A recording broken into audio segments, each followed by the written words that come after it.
ఈనాటి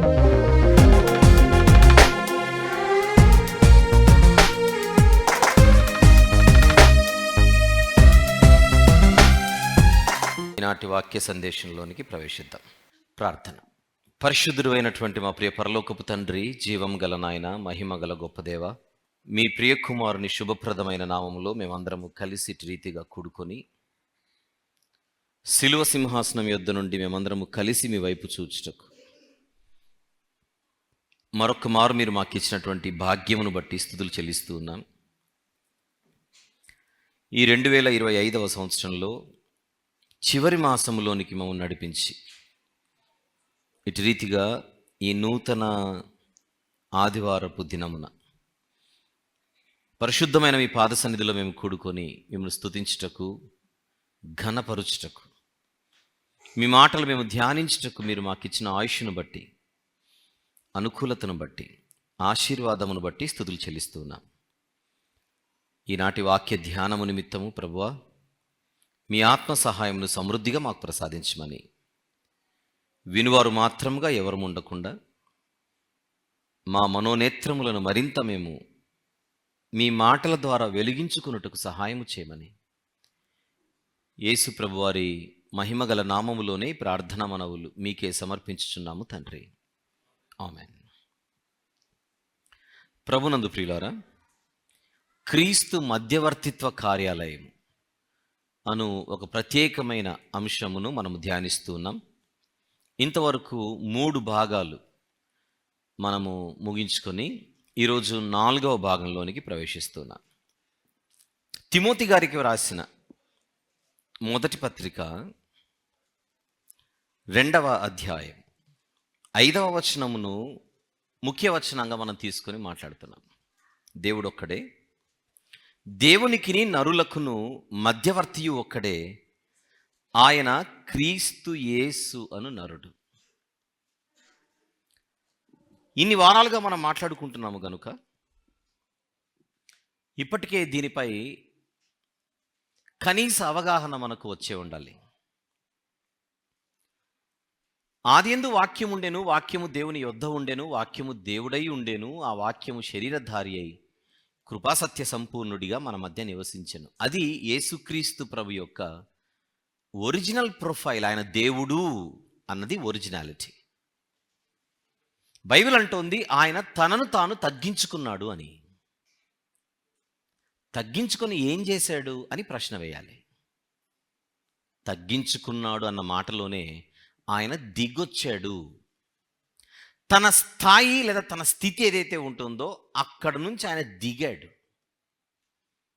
దేవుని స్వరూపము కలిగిన వాడై ఉండి దేవునితో సమానునిగా ఉండుట విడిచిపెట్టకూడని భాగ్యమని ఎంచుకొనలేదు, కానీ ఆకారమందు మనుషునిగా కనబడి దాసుని స్వరూపము ధరించుకొని మరణము పొందినంతగా, అనగా శిలువ మరణము పొందినంతగా ఆయన తనను తాను తగ్గించుకున్నాడని బైబిల్ చెబుతోంది.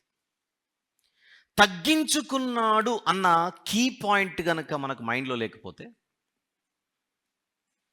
మనం చాలా విషయాలు అపార్థం చేసుకునే ప్రమాదం ఉంది. ఆయన దేవుడై ఉండి నరునిగా కనబడ్డాడు అన్న మాటలోనే తగ్గింపు కనబడాలి.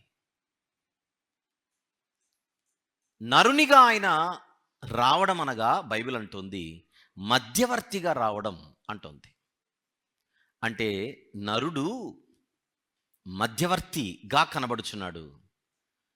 నరుడు ఎందుకయ్యాడు అనే ప్రశ్నకు మధ్యవర్తి అవ్వడానికి ఆయన ఏం చేశాడని అడిగితే తనను తాను తగ్గించుకొని నరుడయ్యాడు. ఇక మర్చిపోకూడదు, ఇది ఎప్పటికదలా రిజిస్టర్ అయిపోవాలి. 6 నెలల తర్వాత అప్పుడేదో చెప్పారు నేను మర్చిపోయాను అనుకోకూడదు, ప్రింట్ అయిపోవాలి. ఎప్పుడైతే మనం మధ్యవర్తి అనే పదం మనం మాట్లాడుకున్నామో, మన సమాజంలో మధ్యవర్తులు ఉన్నారు, మధ్యవర్తిత్వము ఉంది, ఆ అవసరత సమాజానికి ఉందని కొన్ని ఉదాహరణలు మనం మాట్లాడుకున్నాం. అది మొదటి భాగం. ఇది మన అంశం. అందులో మొత్తం 7 భాగాలు. అందులో మొదటి భాగము ఇది మనం మాట్లాడుకున్నది. ఇది సాధారణ దృక్పథంలో మనం మాట్లాడుకున్నాం. అయితే పాత నిబంధనలో మనకు దేవునికి ప్రజలకు మధ్య మధ్యవర్తులు కనబడుతున్నారు అని రెండో భాగం మాట్లాడుకున్నాం. అది పాత నిబంధనలో కనబడే దేవుని మధ్యవర్తిత్వ కార్యాలయం. ఆ మధ్యవర్తిత్వ కార్యాలయంలో 3 విధులు: ప్రవక్త విధి, యాజక విధి, రాజు విధి. ఈ ముగ్గురు న్యాయాధిపతులుగా కూడా వ్యవహరించారు. అందుకే దీనిని త్రివిధ కార్యాలయము అని అంటామని చెప్పాను. ఇది రెండో భాగం. పాత నిబంధనలో దేవుని మధ్యవర్తిత్వ కార్యాలయం, God's mediatorial office in the Old Testament. Okay, ఇది రెండో భాగం అయిపోయింది.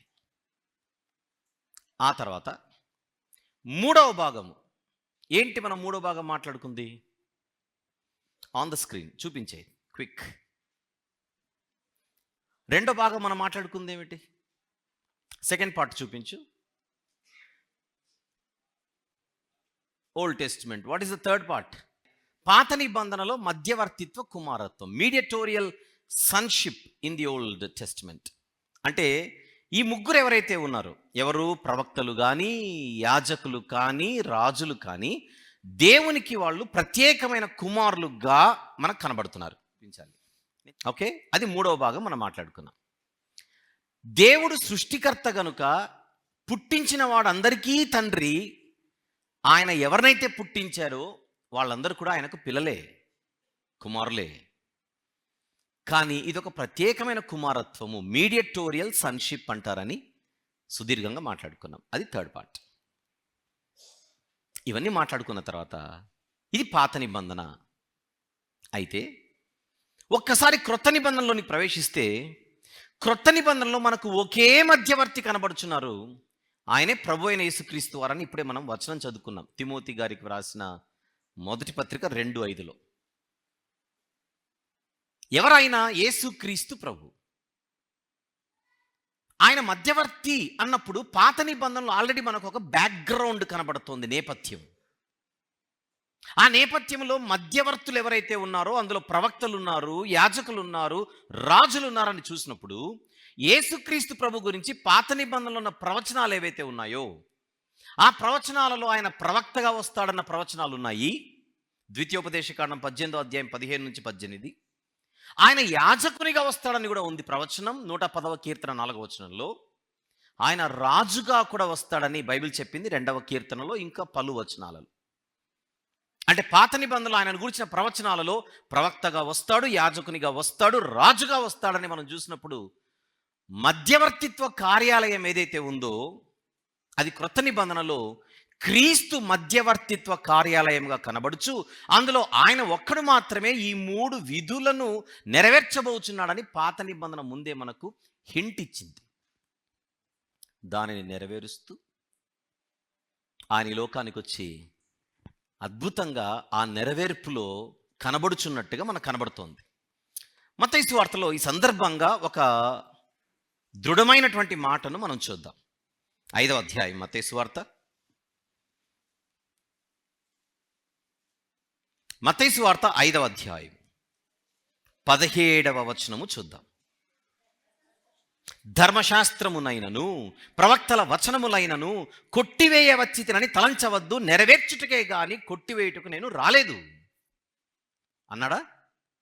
ఇంత ఇప్పుడు ధర్మశాస్త్రం పాత నిబంధన ఆయన గురించి ఏమని చెప్పింది? ప్రవక్తగా వస్తాడు, యాజకునిగా వస్తాడు, రాజుగా వస్తాడు అన్నప్పుడు అవన్నీ ఆయన నెరవేర్చొద్దు.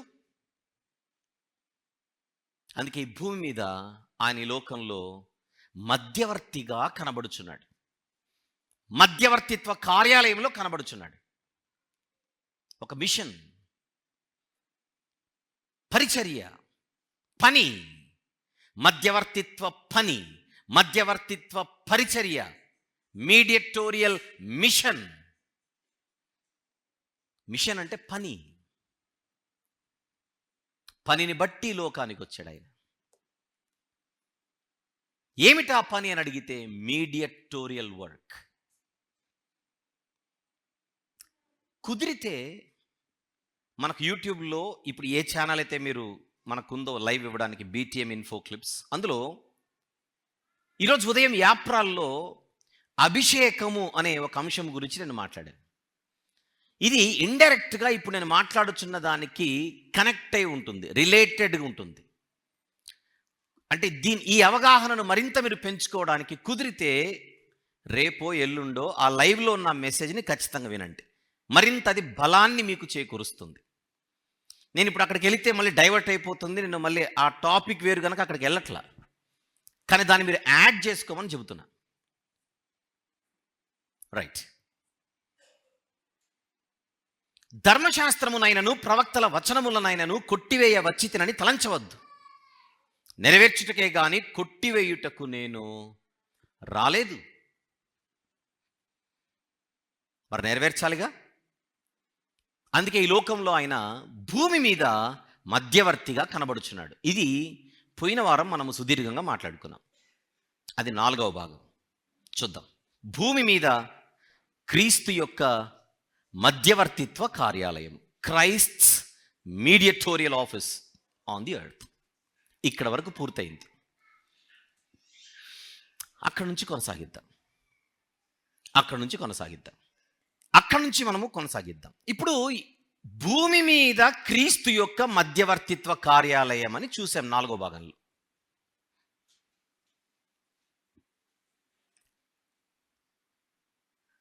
మరి ఇప్పుడు భూమి మీద ఆయన లేడుగా. భూమి మీద ఉన్నాడా? భూమి మీద లేడుగా. క్రీస్తు యేసు అను నరుడు మధ్యవర్తి అని బైబిల్ చెబుతోంది. మరి ఇప్పుడు లేడుగా భూమి మీద. మరి భూమి మీద లేడు అని అంటే ఇంతకీ ఆఫీస్ ఎక్కడికి వెళ్ళినట్టు? భూమి మీద లేడు అని అంటే భౌతికంగా మాట్లాడుతున్నా. ఎక్కడిద్దరు ముగ్గురు నా నామమున కూడి ఉంటారు అక్కడ ఉన్నా అని చెప్పాడు కదని ఆ కౌంటర్ వద్దు. ఇక్కడ మనం ఏ లైన్లో ఉన్నామో అది కొంచెం ఉండాలి. కౌంటర్ల కొరకే బతకూడదు. రైట్. భౌతికంగా శరీరధారిగా ఈరోజు భూమి మీద ఆయన లేడు గనుక మరి ఆ కార్యాలయం ఏమైనట్టు అనే ప్రశ్న సహజంగానే ఉత్పన్నమవుతుంది. అంటే లేదా కేవలం ఆయన ఉన్న 33.5 సంవత్సరాలు, ఇంకా చెప్పాలంటే బ్యాప్టిజం తీసుకున్నప్పటి నుంచి శిలువ దగ్గరికి వెళ్ళేంత వరకు ఆ 3.5 సంవత్సరాలు మాత్రమే ఆ కార్యాలయం అనేది ఉనికిలో ఉన్నిందా, మనుగడలో ఉన్నిందా, ఇప్పుడు అది ఎక్కడుంది, అంతకు ఉందా లేదా అనే ప్రశ్నలు న్యాచురల్గానే మనకు పుడతాయి. రైట్. ఇప్పుడు చెప్పండి, ఇంతకు యేసుక్రీస్తు ప్రభువారు ప్రస్తుతం ఎక్కడున్నారు? పేతురు గారి మొదటి పత్రిక 3వ అధ్యాయము 22వ వచనం చూద్దాం. పేతురు గారి మొదటి పత్రిక 3వ అధ్యాయము 22వ వచనం. ఆయన పరలోకమునకు వెళ్ళి, ఎక్కడికి వెళ్ళి? పరలోకమునకు వెళ్ళి. ఎప్పుడు వెళ్ళి? మరణించి సమాధి చేయబడి తిరిగి లేచిన తర్వాత ఆరోహణుడై వెళ్ళిపోయాడు. పరలోకమునకు వెళ్ళి దూతల మీదను అధికారుల మీదను శక్తుల మీదను అధికారము పొందిన వాడై దేవుని కుడిపార్శ్వమున ఉన్నాడు. ఎక్కడున్నాడు ఇప్పుడు ఆయన? పరలోకంలో ఉన్నాడు. అడ్రస్ కనపడిందిగా. Very good. ఆయన భూమి మీద ఉన్నంత కాలము కార్యాలయం భూమి మీద ఉంది. ఇప్పుడు అక్కడికి వెళ్ళాడు కనుక ఆఫీస్ ఇక్కడ నుంచి అక్కడికి షిఫ్ట్ అయింది. ఎవరు టెన్షన్ పడకండి. ఆఫీస్ హే, అడ్రస్ చేంజ్ హో గయా. ఆఫీస్ ఏమైంది? షిఫ్ట్ అయింది. ఇక్కడ నుంచి అడ్రస్ మారింది. On the screen. Speed, quick. అది 5వ భాగం.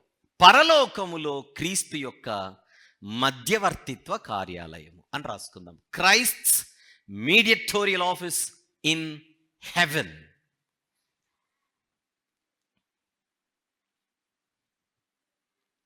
ఆఫీస్ ఉందా లేదా?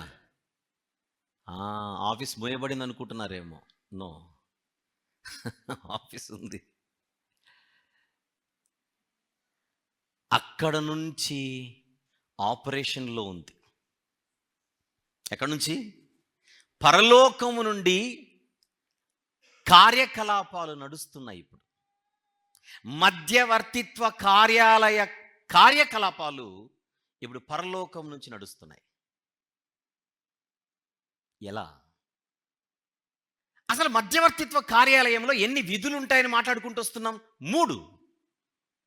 నంబర్ 1 ప్రవక్త విధి, నంబర్ 2 యాజకుని విధి, నంబర్ 3 రాజు యొక్క విధి. మరి ఇప్పుడు మనకు జనరల్గా పుట్టే ప్రశ్న, పరలోకంలో కూడా ఆయన ప్రవక్తగా ఉన్నాడా? పరలోకంలో కూడా యాజకునిగా ఉన్నాడా? పరలోకంలో కూడా రాజుగా ఉన్నాడా అని అడిగితే, అసలు పరలోకం నుండి ఆయన తన ప్రవక్త విధిని నెరవేరుస్తున్నాడా లేదా అనే ప్రశ్న ముందుగా వేద్దాం. ప్రవక్త యొక్క విధి ఏమిటి? ఇంతకుముందు భాగాలలో వెల్లడి చేయుట, ప్రత్యక్షపరచుట, ప్రకటించుట. ఈరోజు ప్రపంచంలో సువార్త అనే ప్రకటన ప్రపంచవ్యాప్తంగా జరుగుతోందా లేదా? జరుగుతోంది. సువార్త ద్వారా దేవుని మనస్సు, దేవుని ఆలోచన, దేవుని చిత్తము వెల్లడి చేయబడుతోందా లేదా? ఈరోజు ప్రపంచంలో జరుగుతోంది. ఎవరి చేత? ఎవరి చేత? మన చేత, సంఘము చేత. సంఘము చేత.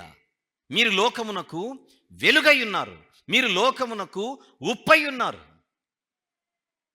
యేసు అంటున్నారు, మీరు భూదిగంతముల వరకు అపోస్తలులతో నాకు సాక్షులై. ఈరోజు సంఘము సమాజానికి వెలుగుగా ఉంది. సంఘము సమాజానికి వెలుగును ప్రత్యక్షపరుస్తోంది. సువార్త ప్రకాశము ఈరోజు ప్రకాశింపబడుతోంది. ఎవరి ద్వారా? సంఘము ద్వారా. సంఘం ఎవరిది? చెప్పండి. సంఘము ఎవరిది? క్రీస్తు సంఘము అని అంటాముగా. అంటే ఈరోజు మీరు, నేను, మనందరము కూడా ఆయన శరీరముగా, ఆయన వారముగా, ఆయన ప్రతినిధులుగా, ఆయన సాధనాలుగా, ఆయన ఆఫీస్ నుండే మనందరము పనిచేస్తున్నాం. ఇప్పుడు మనందరము దిక్కు లేకుండా పని చేయట్లా. మనకంటూ ఒక ఆఫీస్ ఉంది. మన ఆఫీస్ పేరేందనుకుంటున్నారు? మధ్యవర్తిత్వ కార్యాలయం. మీరు చీకటిలో నుండి, గుర్తు చేస్తున్నా, ఆశ్చర్యకరమైన తన వెలుగులోనికి మిమ్మును పిలిచిన వాని గుణాతిశయములను, చెప్పాలి, ప్రచురము చేయు నిమిత్తము పిలువబడిన వాళ్ళం. మనందరం ఎవరు? ఆయన గుణాతిశయములను ప్రచురము చేయు నిమిత్తము పిలువబడినటువంటి వారం. ప్రచురిస్తున్నాం ఈరోజు, ప్రకటిస్తున్నాం ఈరోజు మనము. అసలు మనందరం ఎవరనుకుంటున్నారు? మనందరము కూడా ఈరోజు మధ్యవర్తిత్వ కార్యాలయము నుండి పనిచేస్తున్నాం. ఎవరి మధ్యవర్తిత్వ కార్యాలయం అది? క్రీస్తు మధ్యవర్తిత్వ కార్యాలయం. మనం ఏదో మనకు ఆయనతో సంబంధం లేకుండా, ఆయనతో మనకు ఏమాత్రం కనెక్షన్ లేకుండా ఈ పని చేస్తున్నాం అనుకుంటున్నారేమో. నో, ఆయన తరపున జరుగుతుంది పని. యేసుతో టీవీగాను పోదామా అని పాట పాడతాంగా. యేసుతో మనం పోవాల్సింది, ఆయనతో కాకుండా కాదు. నాకు వేరై మీరు ఏమీ చెయ్యలేరు. కనుక ఒకటి గుర్తుపెట్టుకుందాం, మనము ఏదో ఇది నా పని, ఇది నేను అని కాదు. మనము ఆయనకు ప్రాతినిధ్యం వహిస్తున్నాం భూమి మీద. ఆయనకు ప్రతినిధులుగా ఉన్నాం. ఆయన ఆఫీస్ నుంచి మనం బయలుదేరి పని చేస్తున్నాం, మర్చిపోకండి. ఇంతకు ఈ ఆఫీస్లోనికి ఎప్పుడు వచ్చాము మనము? బ్యాప్టిజం తీసుకున్నప్పుడు. మనం ఏ రోజైతే శిలువ దగ్గరకు వచ్చామో, ఏ రోజైతే మన మారు మనసు పొంది పాపక్షమాపణ నిమిత్తం బ్యాప్టిజం తీసుకున్నామో, మనందరము కూడా ఒక ఆఫీస్లోనికి ఎంట్రీ జరిగింది. ఆ రోజు మనకు ఒక ఐడెంటిటీ కార్డ్, ఒక ఐడి కార్డ్ మనకు వచ్చింది. ఏమన్నా చెప్పనా? మీడియేటర్స్. ఇంతకు ఈరోజు మీరు, నేను, మనందరం ఎవరు అనుకుంటున్నాం?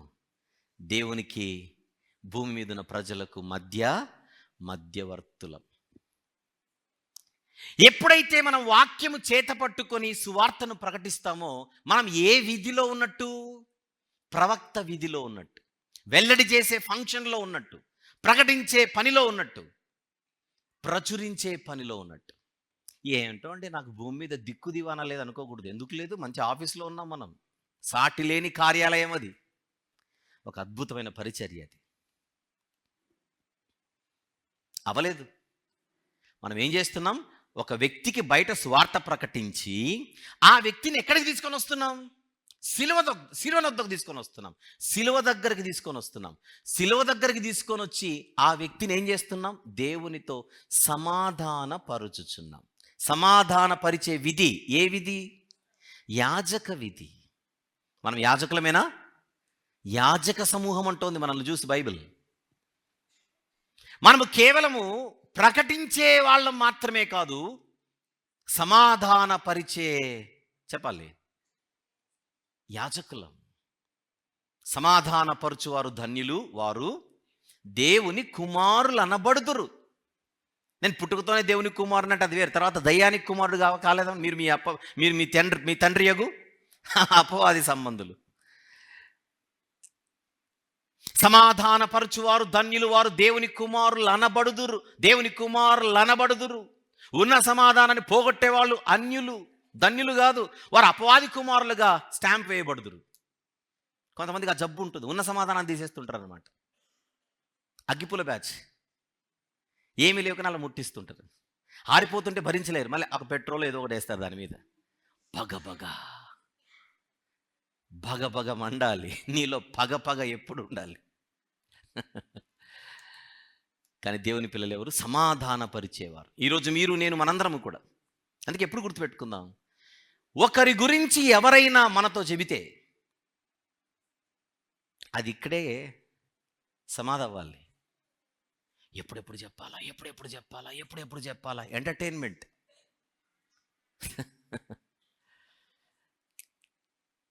ఇది నిజమా? మీ ఇద్దరి మధ్య ఈ మధ్య కాలంలో ఏదో జరుగుతోందటగా. ఆయన నాకెందుకులే అని వెళ్ళిపోతాడా? విన్నోడు సైలెంట్ కొట్టాడా? ఇక్కడ రా. ఇదన్నమాట అగ్గిపుల్ల బ్యాచ్ అంటే. కొన్ని సందర్భాలలో మనుషులు తమ ఎమోషన్స్ని మనతో పంచుకుంటారు, భావోద్వేగాలు. ఎవరితోనైనా పంచుకుంటే మనకు కొంచెం అలా ఊరట దొరుకుతుందని వాళ్ళ బాధలేదో చెబుతారు. ఏవి చెప్పాలో ఏవి చెప్పకూడదో మనకంటూ ఒక కామన్ సెన్స్ అంటూ ఒకటి ఉండాలి. నేను నోరు తెరిచి ఏదైనా మాట్లాడితే బంధము బలం అవ్వాలే కానీ ఉన్న బంధం ఏం కాకూడదు, దెబ్బతినకూడదు. ఎందుకు చెప్తున్నానంటే, మనమందరం ఒక ఆఫీస్లో ఉన్నాం, మర్చిపోకండి. ఆఫీస్ సమాధాన పరిచే కార్యాలయం, యాజక కార్యాలయం, యాజక విధి. మనం యాజకులంగా చేస్తే సమాధానమే చేయాలి, మంట పుట్టించకూడదు. గుర్తుపెట్టుకుందాం, మనం ఏ గుర్తింపు లేనోళ్ళం కాదు, ఏ అడ్రస్ లేనోళ్ళం అంతకంటే కాదు. ఒక గంభీరమైనటువంటి పరిచర్యలో ఉన్నాం. ఇది రెండవది. చెప్పండి, మనందరం యాజకులం అంటే ఎవరి క్రింద ఉన్నాము? ఆ ప్రధాన యాజకుని క్రింద యాజకులుగా మనం పనిచేస్తున్నాం. ఇప్పుడు యేసు సైలెంట్గా ఉన్నాడు అనుకుంటున్నారా? మన ద్వారా పని జరిగిస్తున్నాడు, మర్చిపోకండి. అట్ ద సేమ్ టైం ఆయన ఆ ఆఫీస్ నుంచి ఆపరేట్ చేస్తున్నాడు కనుక యాజకుని విధి ఏమిటి? ఒకటి, సమాధానపరచడం. రెండు, ప్రార్థించడం. ప్రజల పక్షాన దేవునికి ఏం చేయాలి? ప్రార్థించాలి. ఇప్పుడు యేసుక్రీస్తు ప్రభు వారు విజ్ఞాపన చేయుచున్నాడని బైబిల్ అంటోంది. రోమపత్రిక 8, రోమీలకు రాసిన పత్రిక 8వ అధ్యాయం 34వ వచనం. శిక్ష విధించువాడెవడు? చనిపోయిన క్రీస్తు యేసే. క్రీస్తు యేసు అంటే ఎవరు? మధ్యవర్తి. చనిపోయిన క్రీస్తు యేసే. అంతేకాదు, మృతులలో నుండి లేచిన వాడును, దేవుని కుడిపార్శ్వన ఉన్నవాడును. నెక్స్ట్ మాట, మన కొరకు విజ్ఞాపనము కూడా చెయ్యువాడు ఆయనే. యాజక ధర్మం, యాజక విధి అంటే విజ్ఞాపన చేయించున్నాడు అనగానే మీరు లిటరల్గా మీరు ఊహించుకోకూడదు. మన కొరకు విజ్ఞాపన చేయించున్నాడు అనగానే నా పేరెత్తి, మీ పేరెత్తి, వాళ్ళ పేరెత్తి, అందరి పేరెత్తి, మొత్తం ప్రపంచంలో ఎన్ని కోట్ల మంది క్రైస్తవులు ఉన్నారో ఆ క్రైస్తవులందరి పేర్లు ఎత్తి ఒక్కొక్కరి పేరు గురించి ఒక్కొక్క సెకండ్ ఆయన ప్రార్థన చేస్తూనే ఉన్నాడు. అట్లా ఊహించుకోకూడదు. తండ్రి తండ్రి తండ్రి తండ్రి వంశీని క్షమించి తండ్రి, వంశీని క్షమించి తండ్రి, నెక్స్ట్ ఎవరు కిషోర్ని క్షమించి తండ్రి, తర్వాత రవిని క్షమించి తండ్రి, తర్వాత మరియమ్మని క్షమించి తండ్రి. అట్లా ఊహించుకోకండి. ఆయన మన పక్షాన బలి అయి ఈరోజు మన పక్షాన ప్రాతినిధ్యం వహిస్తున్నారు ఆయన. ప్రాతినిధ్యం వహిస్తున్నారు ఆయన. మనకు అర్థం కావడానికి విజ్ఞాపన చేయించున్నాడు అనగానే మీరు అక్షరాల ఊహించుకోకూడదు. కొన్ని సందర్భాలు ఎలా ఉంటుందంటే, అర్థం అవ్వడానికి ఎగ్జాంపుల్ చెప్తున్నా. ఒక అబ్బాయిని చూసేటప్పుడు ఆయన అరవాలి, వాడు చేసిన దానికి నెత్తి మీద ఒకటి వేయాలనిపిస్తుంటుంది.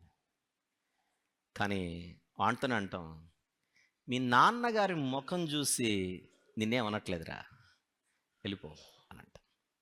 ఎగ్జాంపుల్, వాళ్ళ నాన్నగారు వచ్చి మనతో మాట్లాడలా, కానీ ఈ అబ్బాయిని చూసినప్పుడంతా మనకు ఎవరు గుర్తొస్తున్నారు? వెనక వాళ్ళ నాన్నగారు గుర్తొస్తున్నారు. ఆ నాన్నగారిని బట్టి, పెద్ద ఆయన్ని బట్టి ఈ చంటోడిని మనం వదిలేస్తుంటాం. ఆ పెద్ద మనిషి మన దగ్గరకు వచ్చి నోరు తెరిచి మాట్లాడకపోయినా ఈ కుమారునికి ఆ పెద్ద ఆయన ఏం వహిస్తున్నాడు? ప్రాతినిధ్యం. ఇది చిన్న ఎగ్జాంపుల్, మీకు అర్థమైతే, అర్థం చేసుకోగలిగితే, యేసు ప్రభువుని మీరు అలా ఊహించుకోకూడదు. ఇంకా మన భూ లెక్కల క్రింద 24 గంటలు ఇంకా దేవుడు ఇన్ని కోట్ల మంది కొరకు ప్రార్థన చేయాలంటే మామూలు సంగతి కాదు కదా. ఇంకా ఇంత లిస్ట్ పెట్టుకొని ఉంటాడు యేసు ప్రభు వారు, అట్లా ఊహించుకోకూడదు. మన పక్షాన ఆయన ప్రాతినిధ్యం వహిస్తున్నారు. మనకు బదులుగా ఆయన మరణించి, మనకు బదులుగా ఆయన శిక్షణ అనుభవించి, ఈరోజు ఆ యాజక కార్యాలయము నుండి మనకు ఆయన రిప్రజెంటేటివ్గా అక్కడ ఉన్నారు. అంటే ఇప్పటికీ ఆయన ఆఫీస్ యాక్టివ్గా ఫంక్షనింగ్లో ఉందన్న సంగతి మీరు మర్చిపోకూడదు. భూమి మీద తక్కువ కాలం, ఆయన మరణ, సమాధి, పునరుత్థానములు జరిగిన తర్వాత ఎప్పుడైతే ఆఫీస్ ఇక్కడ నుంచి షిఫ్ట్ అయిపోయిందో దాని యొక్క తీవ్రత మరింత పెరిగిపోయింది. భూమి మీద ఆయన సామాన్యునిగా కనపడుచున్నారు. పోయిన వారం మాట్లాడుకున్నాం. భూమి మీద ఆయన ప్రవక్త విధిని నెరవేర్చాడా? ఎస్, ప్రకటించి నెరవేర్చాడు. యాజకునిగా శిలువ దగ్గర సమాధాన పరుస్తున్నాడు బలి అయి. కానీ బలి అవ్వడానికి, ఆయన బలి అవ్వాలనంటే పాపము లేనివానిగా ఉండాలి. ఆయన తన జీవితం అంతా పాపము లేనివానిగా, నిర్దోషిగా ఉంటూ ఆ శిలువ బలిపీఠాన్ని ఎక్కాడు. అంటే ఒకేసారి ఆయన నిర్వహించిన ఆ పనులను మీరు గమనించమని చెబుతున్నా. మనకు తెలుసు, పరలోకానికి వెళ్ళిన తర్వాత ఆయనకు అధికారం ఇవ్వబడింది, రాజవిధిని ఆయన ప్రారంభించాడని. కానీ భూమి మీద ఉన్నప్పుడు కూడా ఆయన అధికారము కలిగిన వానిగా అనేక కార్యక్రమాలు చేశాడు. దయ్యములపై అధికారము, ప్రకృతిపై అధికారము, మానవులపై అధికారము.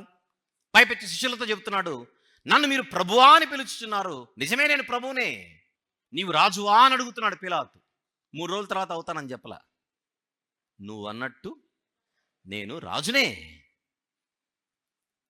ఆల్రెడీ ఆయన ఆ కార్యాలయము నుండే పని చేస్తున్నాడని ఆయన మాటల్లో మనకు అర్థం కావాలి. భూమి మీద ఉన్నప్పుడు సంగతి నేను మాట్లాడుతున్నాను. ఉదాహరణకు యోహాను సువార్త 13వ అధ్యాయం. యోహాను సువార్త 13వ అధ్యాయం 13 నుంచి చూద్దాం, లేదా 12 నుంచి చూద్దాం. వారి పాదములు కడిగి తన పై వస్త్రము వేసుకొనిన తర్వాత ఆయన మరలా కూర్చుండి, నేను మీకు చేసిన పని మీకు తెలిసినదా? బోధకుడనియు ప్రభువనియు మీరు నన్ను పిలుచుచున్నారు. నేను బోధకుడును ప్రభువును గనుక మీరిట్లు పిలుచుట న్యాయమే. నేను ప్రభువునే అంటున్నాడు. వెళ్ళిపోయిన తర్వాత ప్రభువును అవుతానని చెప్పలా. ఎస్ అంటే ఆల్రెడీ ఆయన ఆ కార్యాలయం నుండి ఏం జరిగిస్తున్నాడు? ప్రభువు యొక్క విధిని కూడా ఆయన నెరవేరుస్తున్నాడు. కానీ పరలోకానికి వెళ్ళిన తర్వాత ఆఫీస్ ఎప్పుడైతే అక్కడ షిఫ్ట్ అయిపోయిందో అది ఇంకా ఇంటెన్సిఫై అయింది, అది ఇంకా తీవ్రతరాన్ని అది దాల్చుకుంది. ఈరోజు ప్రపంచమంతా పరలోకంలో ఇది కేంద్రం అనుకోండి. భారతదేశానికి కేంద్ర ప్రభుత్వం ఎక్కడ ఉంటుంది? ఢిల్లీలో ఉంటుంది.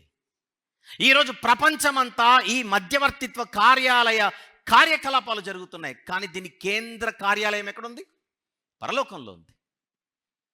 మనందరం కూడా ఆ పరలోక కార్యాలయానికి చెందిన వారమై భూమి మీద వర్క్ చేస్తున్నాం. ప్రవక్త విధి అన్నాం కదా అని మన పేర్ల ముందు ప్రవక్తను రాసుకోకూడదు. మళ్ళీ ఆ ఫంక్షన్ ప్రవక్త విధి ఏమిటి? వెల్లడి చేయడం. ఆ పనిలో ఉన్నాం. యాజకుని విధి ఏమిటి చెప్పండి? మనమందరం సమాధానపరుస్తున్నాం, సమాధాన సువార్తను చేపట్టి. మరి రాజులం కూడా మనము, బైబిల్ అనింది. అవును, మీరు రాజులైన యాజక సమూహం. పేతురు గారు 1 పత్రిక 2:9 మనం చూస్తున్నాం. గుణాతిశయములను ప్రచురము మీరే చేయాలి, రాజులుగా మీరే ఉండాలి, యాజకులుగా మీరే ఉండాలి. ఎస్, దేవుని సొత్తైన ప్రజలు మీరు, పరిశుద్ధ జనము మీరు. మనది కూడా త్రివిధ కార్యాలయ పనులు మనందరి మెడలో ఉన్నాయి చూడండి. కానీ ఎవరి కార్యాలయం ఇది? నాదా, మీదా, మనదా? క్రీస్తు యేసు ప్రభుదా. ఇది ఆయన మధ్యవర్తిత్వ కార్యాలయం. యాక్టివ్గా ఉందా చెప్పండి. ఇప్పుడు క్రీస్తు యేసు ప్రభు యొక్క మీడియటోరియల్ ఆఫీస్ అనేది చురుకుగా ఉందా, లేకపోతే అప్పుడేదో 2000 సంవత్సరాల క్రితం ఒక 3 ఏళ్ళు యాక్టివ్గా ఉండి తర్వాత అది క్లోజ్ అయిపోయిందా? నో, అది యాక్టివ్గా ఉంటేనే ప్రపంచం ఈరోజు ఊపిరి పీల్చుకుంటుంది. అది యాక్టివ్గా ఉంటేనే, క్రీస్తు యొక్క మధ్యవర్తిత్వ కార్యాలయము చురుకుగా ఉంటేనే, ఓపెన్లో ఉంటేనే సువార్త పరిమళ వాసన ప్రపంచమంతా వెదజల్లబడుతుంది. ఈరోజు ప్రశాంతంగా మనం పడుకోవచ్చు. కారణం, మనమందరం ఏ ఆఫీస్కి చెందిన వాళ్ళమో ఐడి కార్డు ఇప్పుడు మళ్ళీ మనకు జ్ఞాపకానికి వస్తుంది కనుక. నిరుద్యోగులకు శుభవార్త. మీరు నిరుద్యోగులే కాదు. అందుకే యూదా ఇస్కరియోతు గురించి ఏముంది? అతని ఉద్యోగము వేరొకనికి చెందుతుంది. ఉద్యోగం అట. యూదా ఇస్కరియోతు ఏం పోగొట్టుకున్నాడు? ఉద్యోగం పోగొట్టుకున్నాడు. పని, మధ్యవర్తిత్వ ఉద్యోగము, దేవునికి ప్రజలకు మధ్య ఉద్యోగము, మధ్యవర్తిత్వ ఉద్యోగము.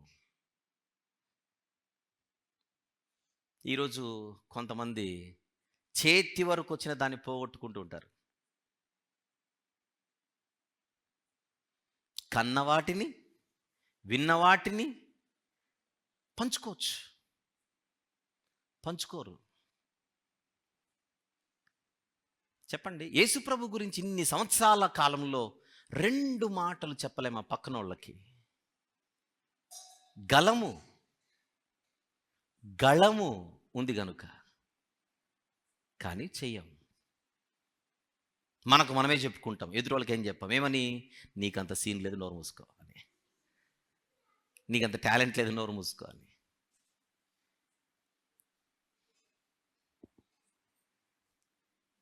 చూస్తాడు చూస్తాడు చూస్తాడు చూస్తాడు, నీ ఉద్యోగము వేరొకరికి ఇచ్చేస్తాడు. ఎందుకు? ఆధునిక ఇస్కరియోతులం మరి.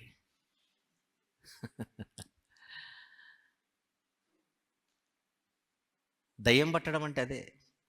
యూదా ఇస్కరియోతుకి ఏం ప్రవేశించింది? ఎవరు ప్రవేశించారు? సాతాను. మనలో కూడా దూరుతుంటాడు. నువ్వే ఆలోచించుకో, నీ గురించి నీకు అంత సీన్ ఉందా అంటాడు లోపలికి వచ్చి. ఇది నిజమా, నీకంత సీన్ ఉందా అంటాడు అనమాట. ఇది నిజమే, నాకంత లేదని చెప్తాం వాడికి. యేసు ప్రభు దేవత్వం గురించి ఇన్ని సంవత్సరాలుగా వింటున్నాం కదా. ఇది 2 మాటలు చెప్పండి, వచ్చేవారు నేను దిగుతాను అక్కడికి.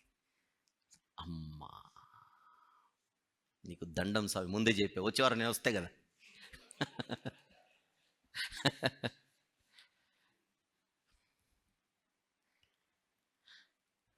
మనసుంటే మార్గం ఉంటుంది. అంటే ఒక మెసేజ్ని ఒకసారి, 2 సార్లు, 3 సార్లు, 4 సార్లు, 10 సార్లు వినండి, తప్పులేదు. 11వ కనీసం ప్రయత్నం చేయొద్దు. ఎందుకు చేయమంటున్నాను చెప్పనా? మనము ఈ ఆఫీస్లో ఉన్నాము గనుక. ఏ ఆఫీస్లో ఉన్నాం? మధ్యవర్తిత్వ కార్యాలయములో ఉన్న, మర్చిపోకండి. ఇది మన బాధ్యత.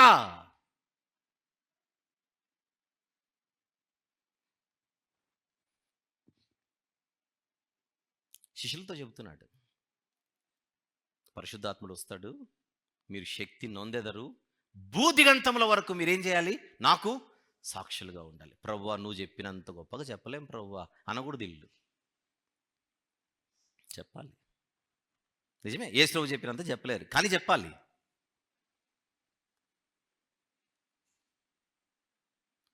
ఇక్కడున్న అందరూ క్రిస్మస్ రోజున మన పిల్లలు మాట్లాడడానికి రెడీ అవుతున్నారు ఆయన గురించే. పిల్లల విభాగమైన, యవనస్తుల విభాగమైన, స్త్రీల విభాగమైన, పురుషుల విభాగమైన, అన్ని విభాగాల వారు. 2 మాటలు, 2 మాటలు చెప్పలేరా? ఇంకా అలాంటప్పుడు ఆఫీసులో ఎందుకు ఐడి కార్డు ఇచ్చేసి వెళ్ళిపోవచ్చుగా. నేను రిజైన్ చేస్తున్నాను ప్రభువా, పేపర్ సబ్మిట్ చేసేయండి ఆయన దగ్గరకు వచ్చి. అలాగైతే నీకు పరలోకంలో స్థానం ఉండదు అని అడిగితే, పరలోకం పోతే పోని ప్రభువా, నేనైతే చెప్పలేను ప్రభు అందామా? పనంతా నువ్వు చేసుకో, పరలోకం మాత్రం నాకు ఇవ్వు.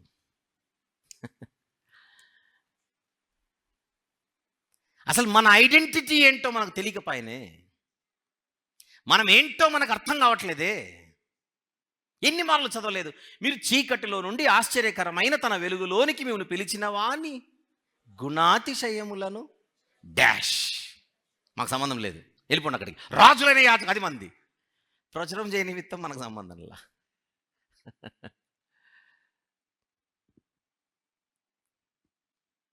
క్రీస్తు యొక్క మధ్యవర్తిత్వ కార్యాలయము అద్భుతమైన యాక్టివ్ స్టేట్లో ఉంది, చురుకైన స్థితిలో ఉంది. ఎక్కడి నుంచి? పరలోకము నుండి. తన కార్యాలయము నుండి తన దగ్గరున్న తన పిల్లలు, తన ప్రతినిధులు, అర్థమవడానికి ఉద్యోగస్తులు, మనము, తన సంఘము ఈరోజు ప్రపంచమంతా పనిచేస్తోంది. ఆయన ఆఫీసే ప్రపంచమంతా ఈరోజు ఫుల్గా యాక్టివ్గా పనిచేస్తోంది. ఆయన పరిపాలనలో మనం అందరం ఉన్నాం.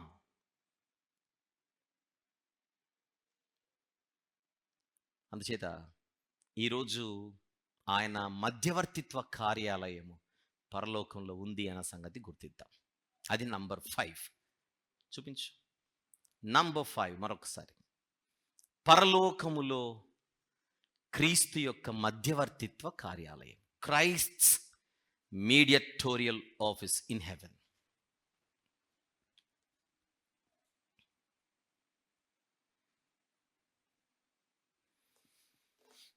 ఆల్ రైట్, వద్దాం. ఇప్పుడు పాత నిబంధనలో మధ్యవర్తులందరూ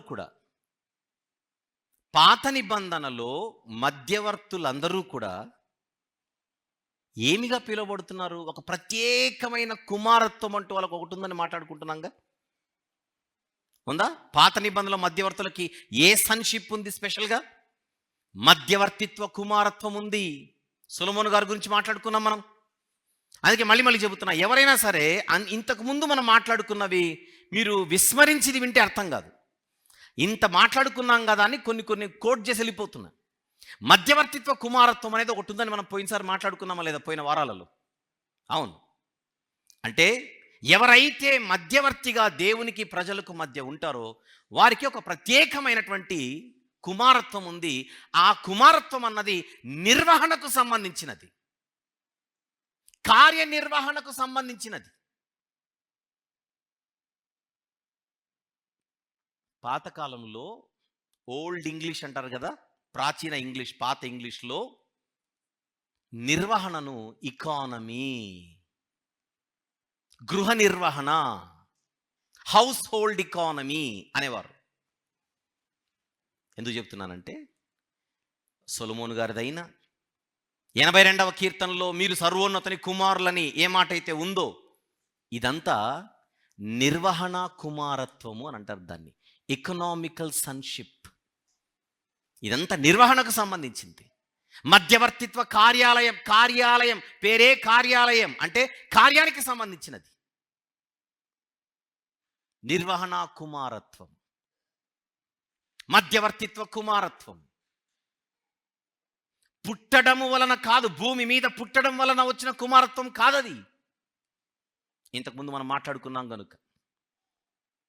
ఇప్పుడు యేసు ప్రభు వారు మధ్యవర్తిత్వ కార్యాలయములోనికి వచ్చాడు అని అంటే, ఇప్పుడు చెప్పండి, ఆయనకి ఏ కుమారత్వం వచ్చింది? ఇక్కడికి వచ్చిన తర్వాత ఏ కుమారత్వం వచ్చేసింది ఆయనకు? నిర్వహణ కుమారత్వం లేదా మధ్యవర్తిత్వ కుమారత్వం. Mediatorial sonship.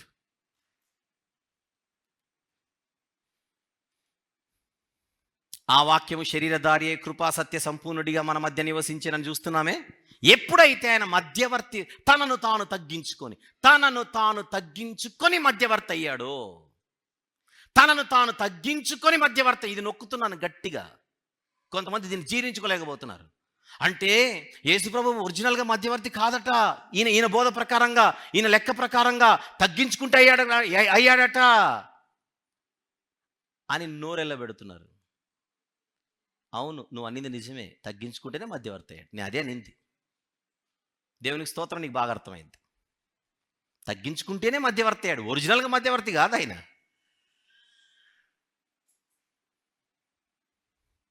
యేసుప్రభు చెవులు గలవాడు వినుగాక, చెవులు అంటే ఎందుకన్నాడా అని మనము ఒక్కొక్కసారి మనకు అర్థమయ్యేది కాదు. ఈ బ్యాచ్ని చూస్తుంటే మనకు అర్థమవుతుంది, అచ్చా ఈ బ్యాచ్ ఆ రోజుల్లో కూడా ఒకటి ఉందన్నమాట, చెవులుండి వినరు. ఇప్పుడు హైదరాబాద్లో చార్మినార్ ఉంది అని అన్నాను అనుకోండి, గొడవ దిగ్గూడదు లేదని, నీతో గొడవ పడాల్సిన అవసరం కూడా లేదు, వెళ్ళి చూసుకో అంతేనా కాదు. ఒకసారి చెప్తాం చార్మినార్ హైదరాబాద్లో ఉంది, రెండోసారి చెప్తాం తీసరీ బార్బీ నై, నాలుగోసారి లేదు. కరెక్ట్గా అడ్రస్ చెప్పి వెళ్ళి చూసుకో అంతే. నీతో నాకు టైం వేస్ట్ ఎందుకు? అవునా కదా చెప్పండి. బేసిక్స్ ఇవి.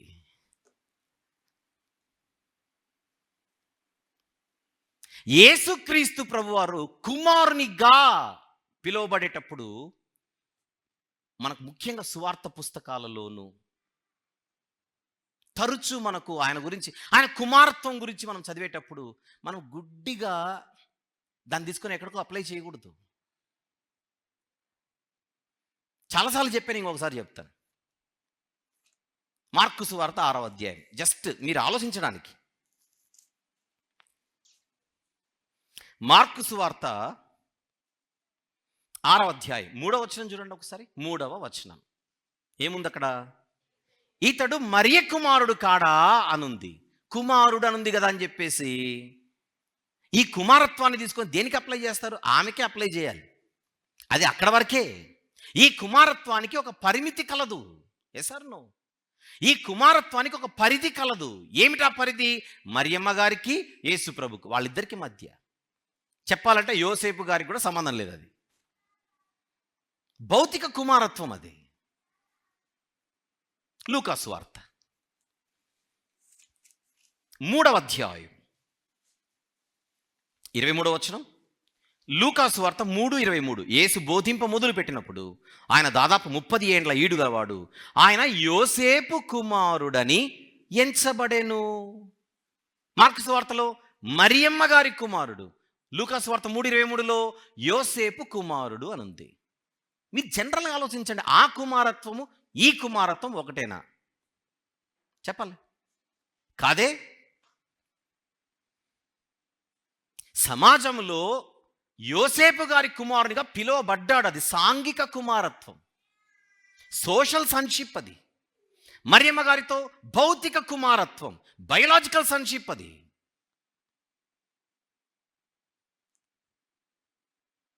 అన్నిటిని తీసుకుని ఒకే చోట పెట్టేస్తేలా? అబ్రహాము కుమారుడు అని కూడా పిలువబడ్డాడు, దానికి ఒక కారణం ఉంది. దావీదు కుమారుడు అని కూడా పిలువబడ్డాడు, దానికి ఒక కారణం ఉంది. చెప్పండి, దావీదు కుమారుడా అనే పిలుపు ఆయన అందుకోలేదు. దావీదు కుమారుడు అని పిలువబడలేదా బైబిల్లో? పిలువబడ్డాడు. మళ్ళీ ఆ కుమారత్వాన్ని యూజ్ చేస్తూనే కౌంటర్ వేసాడే మత్తయి సువార్త 22వ అధ్యాయంలో. చూడండి ఒకసారి, మత్తయి సువార్త 22:41 నుంచి ప్లీజ్. మత్తయి సువార్త 22:41 నుంచి. ఒకప్పుడు పరిసయ్యులు కూడి ఉండగా యేసు వారిని చూచి, క్రీస్తుని గురించి మీకు ఏమి తోచుచున్నది? ఆయన ఎవని కుమారుడు అని అడిగాడు. వారు ఆయన దావీదు కుమారుడు అని చెప్పిరి. వెరీ గుడ్, శభాష్ అన్నట్లు ఆయన అందుకు ఆయన, అలాగైతే నేను నీ శత్రువులను నీ పాదముల క్రింద ఉంచు వరకు నీవు నా కుడిపార్శ్వన కూర్చుండమని ప్రభు నా ప్రభుతో చెప్పానని దావీదు ఆయనను ప్రభువు అని ఆత్మ వలన ఏల చెప్పుచున్నాడు. దావీదు ఆయనను ప్రభువు అని చెప్పిన ఎడల ఆయన ఎలాగ అతనికి కుమారుడగనని వారిని అడుగుచున్నాడు? ఎవడునూ మారు మాట చెప్పలేకపోయాను. మరియు ఆ దినము నుండి ఎవడును ఆయనను ఒక ప్రశ్నయు అడుగ తెగింపలేదు. ఏదైనా ఉంటే వెనకాల మాట్లాడుకోవడం తప్పితే. అంటే నెక్స్ట్ అదే ఎదురుకొచ్చి అడగడానికి తెగించలా. ఆయన దగ్గరకు వచ్చి మాట్లాడడం ఎందుకు, మళ్ళీ ఆయన చేత కౌంటర్ వేసుకోవడం, వేయించుకోవడం ఎందుకు, సిగ్గుపోగొట్టుకోవడం ఎందుకు, నవ్వులు పాలు కావడం ఎందుకు? మరియమ్మ కుమారుడు అదేమైనా నిత్య కుమారత్వమా చెప్పండి? యోసేపు గారి కుమారుడు అనబడ్డాడు, అదేమైనా నిత్య కుమారత్వమా? కాదే. దావీదు కుమారుడు, ఎస్, ఒక యాంగిల్లో దావీదు సంతానంగా శరీరమును బట్టి ఆయన దావీదు కుమారుని ఎంచబడ్డాడు. ఆయనే కౌంటర్ వేస్తున్నాడుగా. అంటే దావీదు కుమారుడు అని అనబడడానికి కూడా ఒక పరిధి ఉంది, ఒక పరిమితి ఉంది, లిమిట్స్ ఉన్నాయి. బైబిల్లో యేసుక్రీస్తు ప్రభు యొక్క సన్షిప్ గురించి మాట్లాడితే కొన్ని కుమారత్వాలకి కొన్ని పరిధులు ఉన్నాయి. ఆ పరిధిలో ఉండి ఆలోచించొద్దు.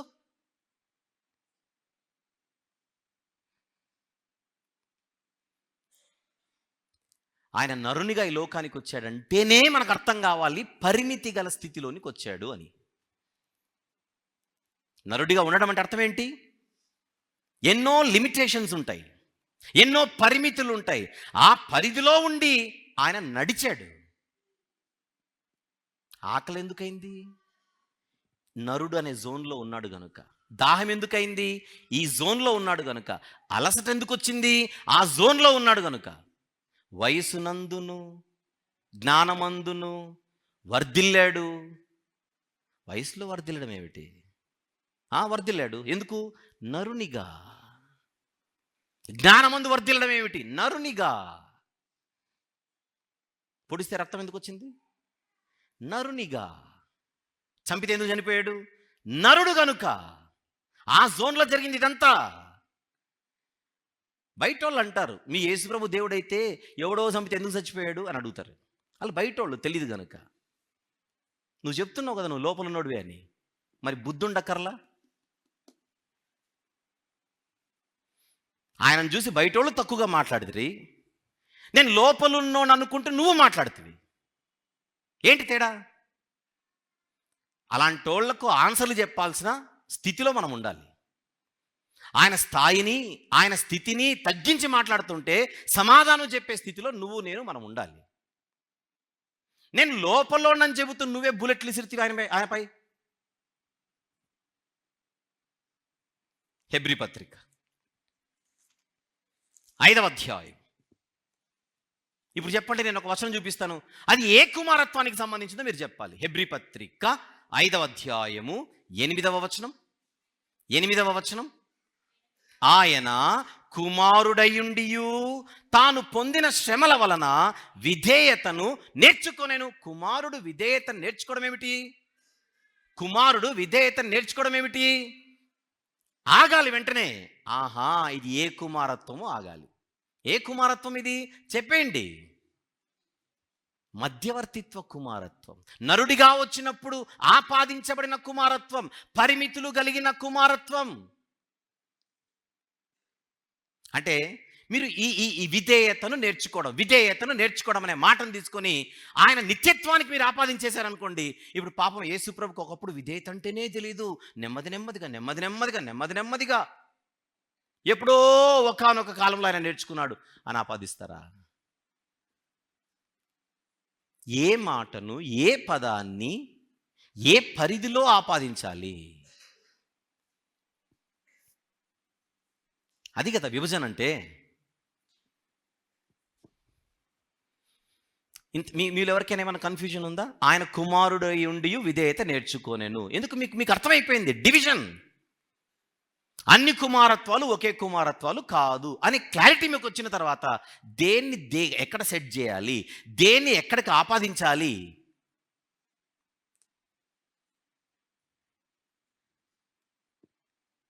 తాను పొందిన శ్రమల వలన, అక్కడ కనపడుతుందిగా శ్రమల వలన. ఎప్పుడు పొందాడు శ్రమలు? నరునిగానా? దేవునిగానా? జగత్తు పునాది వేయబడక మునిపే ఆయన టార్చర్ అనుభవించాడు ఫిజికల్గా అందామా? బైబిల్లో ఉంది, జగదుత్పత్తి మొదలుకొని వధింపబడిన గొర్రె పిల్లని ప్రకటన గ్రంథం 13:8 ఉంటుంది. అది కాదు నేను అనేది. జగత్తు పునాది వేయబడక మునుపు ఒకానొక సమయములో, ఒకానొక రోజు, ఒకానొక గడియలో ఆయన విధేయత నేర్చుకొనెను. అందామా?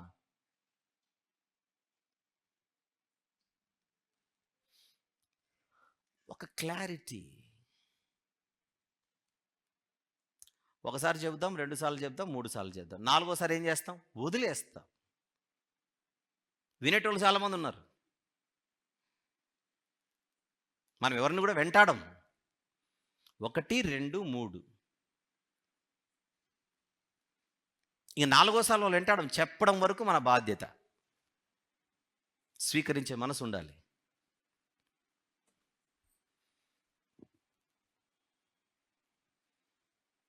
ఇప్పుడు మీ దగ్గర క్లారిటీ ఉందిగా, చూస్తున్నారుగా కన్న వాటిని, వింటున్నారుగా విన్న వాటిని. ఏం చేయకూడదు? చెప్పకుండా ఊరకుండా కూడదు. దేవుడు అందరికీ అవకాశం ఇస్తాడు. ఆయన గురించి మాట్లాడు, గుర్తుపెట్టుకోండి. దేవుడు అందరికీ అవకాశం ఇస్తాడు. నేను మీకేదో 3-4 వారాలు చెబుతున్నాను. ఈ సబ్జెక్ట్ మన బైబిల్ అకాడమీలో ఫస్ట్ బ్యాచ్ వాళ్ళకి 2 సంవత్సరాలు అయింది. 2 ఏళ్ల నుంచి చెబుతున్నా ఈ టాపిక్.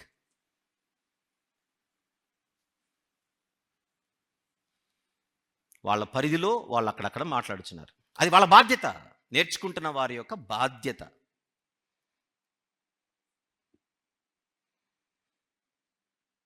ఉన్నారు ఇప్పుడు ఇక్కడ ఫస్ట్ బ్యాచ్ వాళ్ళు ఉన్నారు. ఇప్పుడు నా ఎదురుగా ఫస్ట్ వాళ్ళని అడగండి.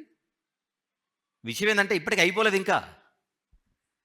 ఫర్ కైండ్ ఇన్ఫర్మేషన్, ఈ 2 సంవత్సరాల్లో చెప్పింది చెప్పకుండా ప్రతి క్లాసు కొత్త టాపికే మళ్ళీ. అంటే ఇది ఎంత వ్యాస్ట్ సబ్జెక్ట్ ఒకసారి ఆలోచించండి అంటున్నాను నేను. ఎంత అద్భుతమైనటువంటి అంశమో ఒకసారి ఆలోచించండి. కానీ దేవుని మహాకృప వలన ఆ సారాన్ని ఈ సందేశాల రూపములో ఈరోజు ఇక్కడ ప్రకటించబడుతున్నాయి. యేసు ప్రభుకు ఒక కుమారత్వం ఉంది. ఏమిటది? మధ్యవర్తిత్వ కుమారత్వం. దాన్ని గుర్తించాలి. ఆ మధ్యవర్తిత్వ కుమారత్వము కలిగిన వానిగా ఆయన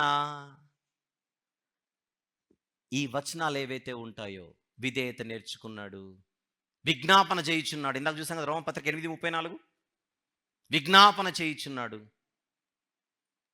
నా దేవా నా దేవా నన్నేలా చేయి విడిచితివి, నా అంతటా నేనేమీ చేయలేను, నేను చేయు బోధ నాది కాదు, నన్ను పంపిన తండ్రిదే.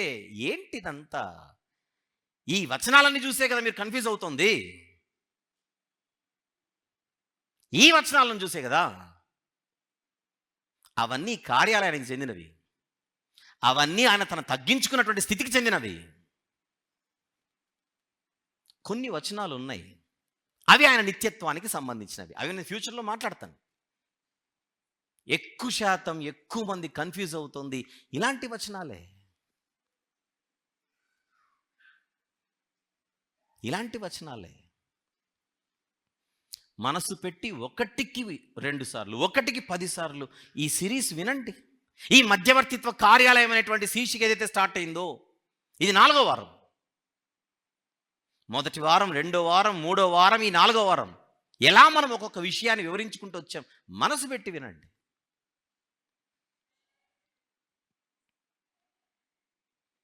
మొత్తం 7 భాగాలు, ఇది 6వ భాగం.